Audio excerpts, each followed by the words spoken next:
Assalomu alaykum, to'rdagi barliq kitob anglag'uvchi do'stlar. Biz aktiv faoliyatchimiz Xalmurat Uyg'ur Elsoy yozgan Apamni izlab degan kitobni o'qishni davomlashtiryapmiz.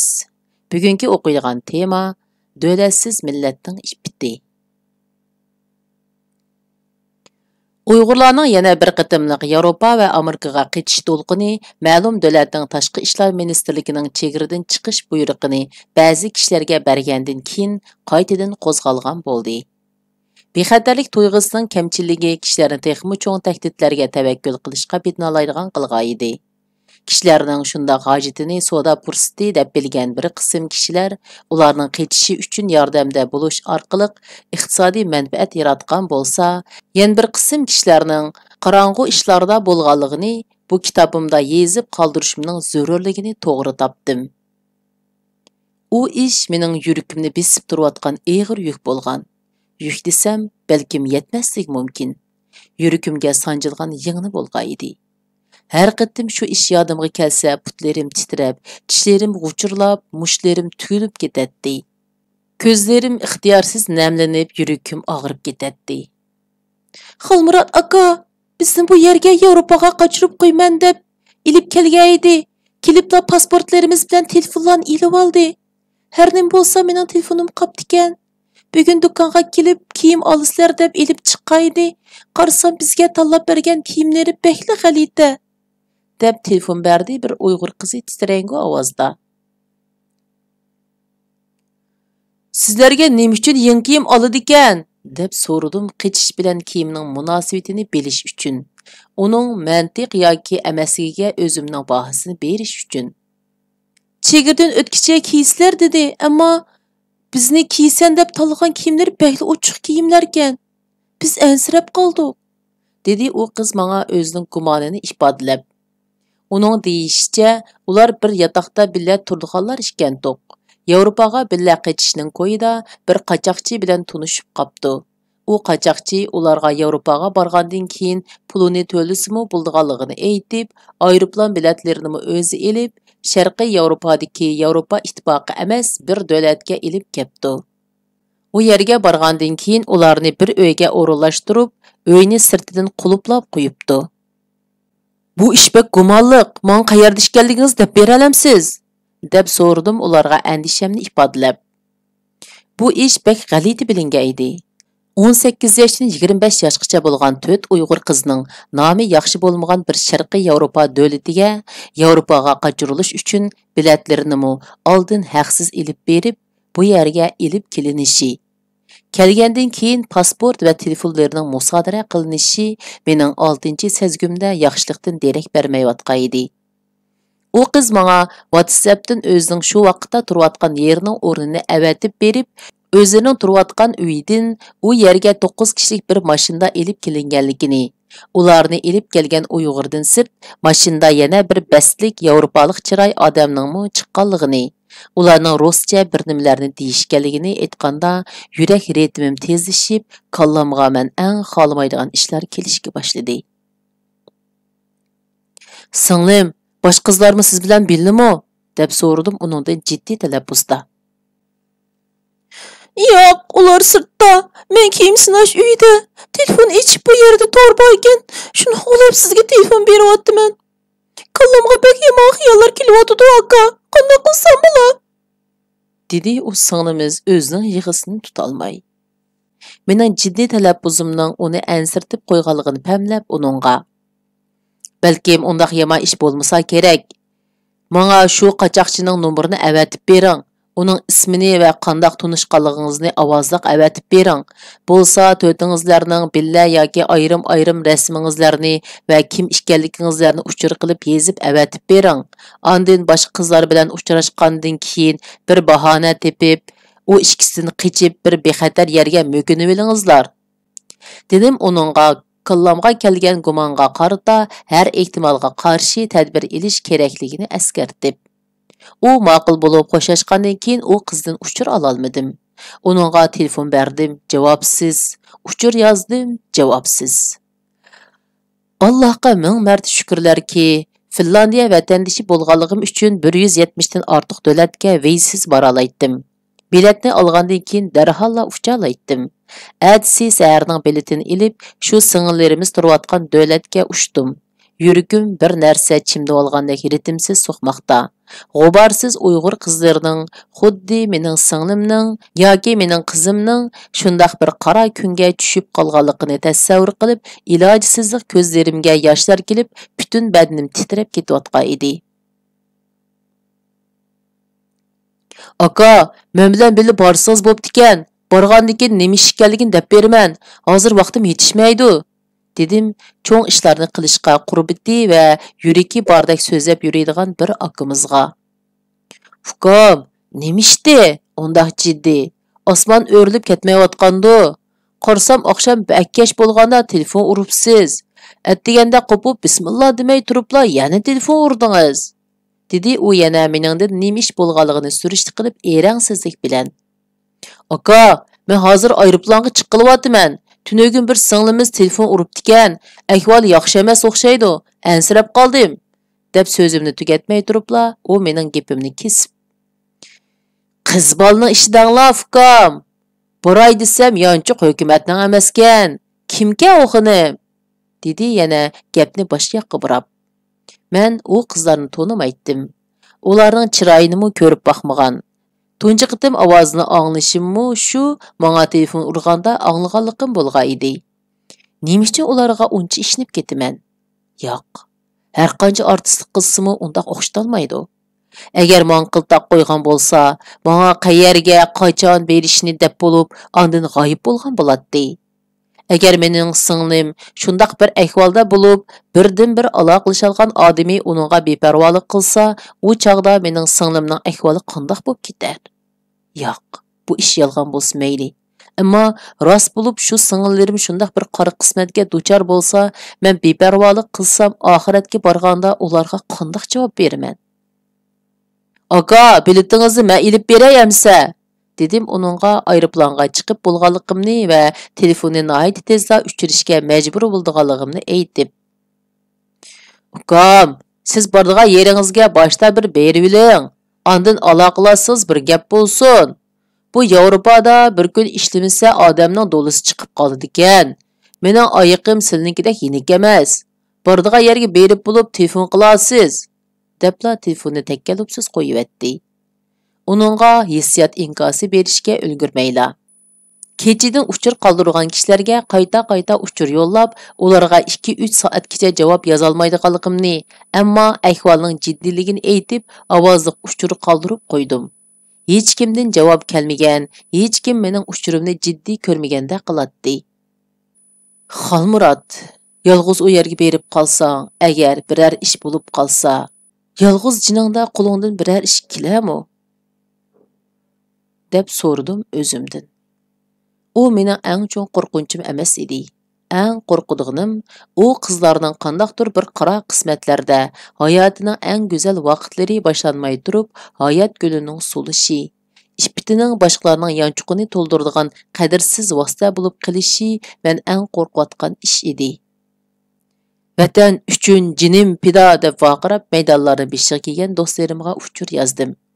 Javobsiz qolgan edim. Albatta, kechasi bilan kunduzning farqi yo'q yashayotganlardan qancha kishining borligini bilmayman. Balkim shundaq tartibsiz turmush ritmida kechasi uyqusiz, kunduzi tinimsiz o'tayotganlar rasmlardagiga o'xshash ko'p bo'lmasa kerak. Charchig'inimda, uyqusiz qolganimda mag'dursizlandim. Tushkunlashib qilayotgan ishlarimga umidsizlandim. Xuddi mendan boshqalarning hammasining uyqusi, ishtahosi joyida o'tayotgandek o'ylab, kibr qalbimni qiynab qo'yatdi. Shundaq vaqtlarda ko'zimni yumib, yaratquchim Allohga shundaq duo qilatdim. Ey Rabbim Alloh, men gunohkor bandang. Men sening shafqatingga loyiq emasman. Ammo sen eng mehribon va kechirimchansan. Meni kechirgin. Bilib bilmay o'tkazgan gunohlarimni mag'firat qilgin. Senden başqa tayanchim, senden başqa sirdishim yo'q. Sen mening kuchimning, muvaffaqiyatimning manbasidirsan. Mening aqlim, sabrim va iqtidorim cheklik.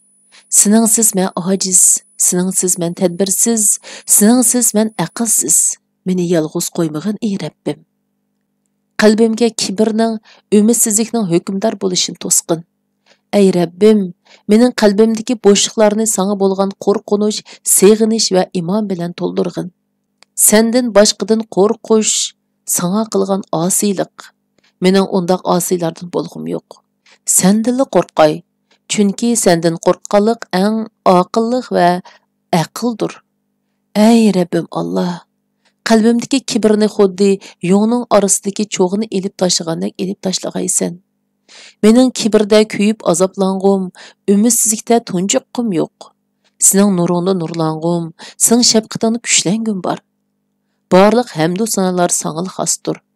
Sana seg'inib turg'uchi ojiz bandaning nidosini javobsiz qo'ymag'aysan. Amin. Deb ko'zimni yumib, yuragimni tutib shundoq takrorlaydim. U kuni uyqusizlikdimi yoki Allohning bergan tinchligidimi aeroplanda manzilga yetib borgacha uxlab qoptiman. Aeroplandan tushib, tamoshnadan o'tgandan keyin WhatsAppga avatilgan o'rindagi soda sarayiga bordim. Qaysidir bir bulungda Uyg'urcha so'zlashib turgan yoki qaysidir bir qahvaxonada Uyg'urcha mo'ngdishib, Uyg'ur qizlari xos lirik va nozik kulkida o'tirgan qizlarning uchrab qilishni orzu qilatdim. Mayli, agar ular shunda xushal va bexatar bo'lsa, ularning yeniga bormay yiroqdan ularning bexatarligini bilib olsam, qalbimdagi qarz tuyg'usi, yuragimdagi andisha joyiga tushgan bo'ladi. Ammo u yerni qancha qitim o'ylandim. O'rta Osiyo chiroylarni uchratdim, ammo ular u singillarim emas edi. Mendagi telefon nomeriga qancha qitim telefon urdim, javobsiz. Adash, jiddiy ishlab telefon urib ekansan, o'zing nada? Deb so'radi biri mendan telefonda. Unaga bo'lgan ahvollarni aytgandan keyin. Adash, bexatarligingga bek diqqat qil. Bek jiddiy bo'lib qoldi. Ish o'rnimdan undaq tez ayrila olmayman. Shundaqdimi men bir so'rab boqay. Haqiqatan boshliq ruxsat bermaydi. Dedi menga Uyg'urlarning qiliplashgan takkallub so'zini takrorlab. Uningdan og'rinmadim.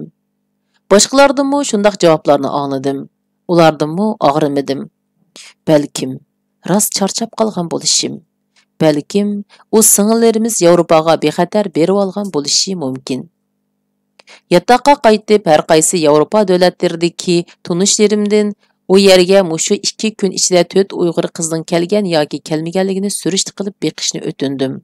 Ularning soda sarayiga qaytib kirib, u yerda bir-birimizni ko'rolmay qilishimizni andish qilib, soda sarayining kirish eg'izi yonidagi qahvaxona bilan kunligi 50 yevrodan deyishib, Uyg'urcha naqshlarni qo'yadigan qilib, har kuni shu yerda eng oz bo'lganda 2 soat saqladim.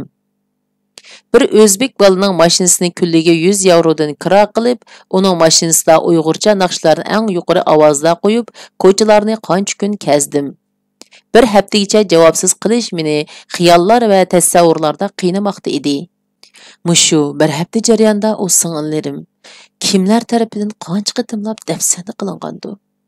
Qandoq go'zal orzularda Yevropa yo'liga tavakkul qilgan bo'lg'aydi. Hozir qandoq kunlarda qolgandi. Ularning ismini yoki familiyasini bilmaydim. Rasmi yo'q. Qayerda qaysi maktabda o'qiganlik aniqsiz. Menda bor uchur faqatla ularning Yevropaga qochmoqchi bo'lib, qandoqdir saxta oq ko'ngil qochoqchi tarafidan bu yerga elib kelinishi, kimlarningdir qandoq suiqasdlarga uchrash ehtimoli edi. Telefonimda uchur kelgan bo'lsa yoki menga telefon qilib Xulmurat aka, biz bexatar Yevropaga kelib oldik deb xushal kayfiyatda menga o'zining bexatarligini yetkazgan bo'lsa, qandoq yaxshi bo'ladi. Psixika jihatdan tugishib ketgandek, o'zimni rostila qoldin ketib qolgandek his qilmoqda edim. Qandoq bo'lib bu yerga bir telefon bilan kelib qoldim? Ular saqmi yoki biror ish bo'ldimi? Men bilan nima aloqasi? deb menga ta'ni qiladi mengam. Chiqimlarimni va hissiyotimni hisoblab meni masxara qilayotganda qiladi. Yuragim azobdan tafakkur yo'qotgan. Ruhim bo'lsa, Xolmurat, sel hayajonda ish qilib qoldikmi nima? Agar ular telefon berib bo'lgandan keyin Yevropaga ketgan yoki Turkiyaga qaytgan bo'lsa-chu, deb meni andiktirmoqda edi. Osiyolik qizlarga amroq bu Yevropaliklar bizning o'zbek qizlarini shundoq aldab opirib setayotgan ishlar ko'p bo'lgan. deb menga tasalli berganda gap qildi o'zbek shopur. O'zbek oshxonasida issiq sho'rpaga non chilg'ash. Uning gaplaridan Yevropadagi hiliq Uyg'ur cho'kaning gaplari yodimga keldi. Klubga kirsam, yosh bolalarmi orqamga kirib oldi. Nechisi bilan ozroq orlashib baqdim. Kichik boldek mijozi bilan toza chiqishib ketolmadim. Uning ustiga bolam bor, deb quyuq qishni itib turib so'zlab bergan edi. Gerçi hayat uning o'zining hayoti desammi, ammo eri bor birining shundaq axloqsiz qilmishlarni qilganligiga noroziligimni bildirib,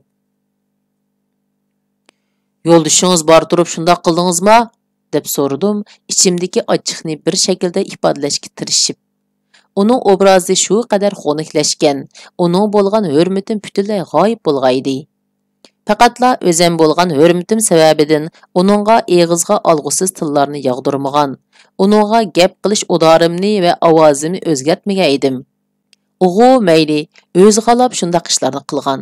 Hayotiga shundaq ishlar orqali huzur va ma'no izlagan bo'lishi mumkin. Ammo g'oyib bo'lgan singillarimizning har qanday bir ishga majbur bo'lishi va uning gunohi, ular qo'g'dinishni orzu qilib, telefon bergan menga hisoblanishi mumkin.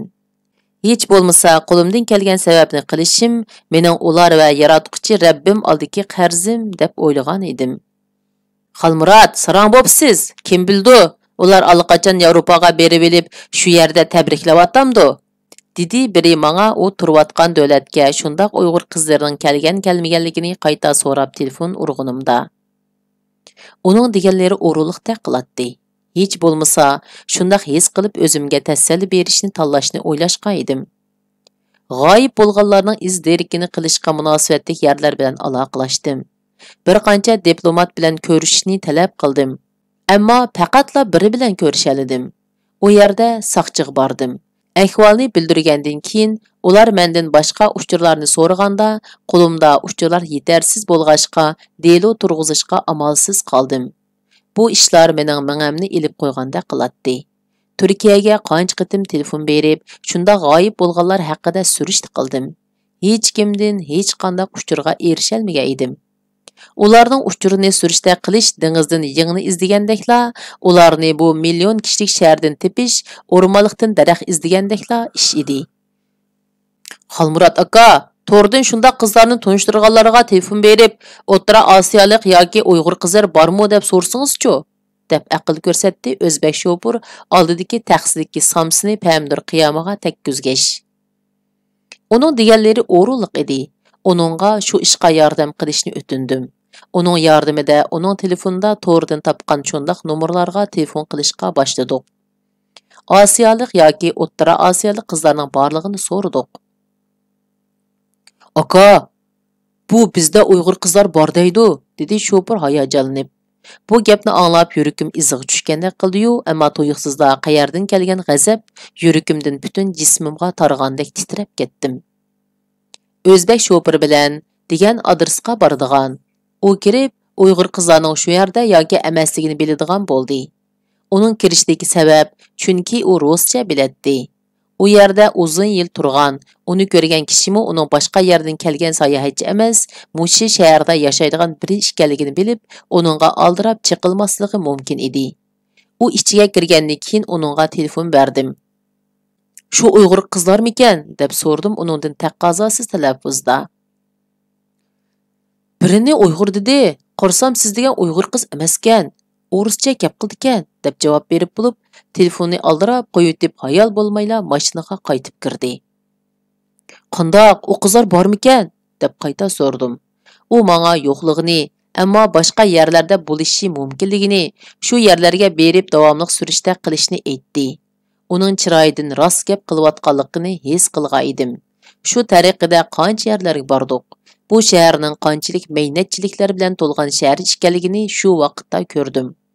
Shu vaqtda haqiqiy his qilgan edim.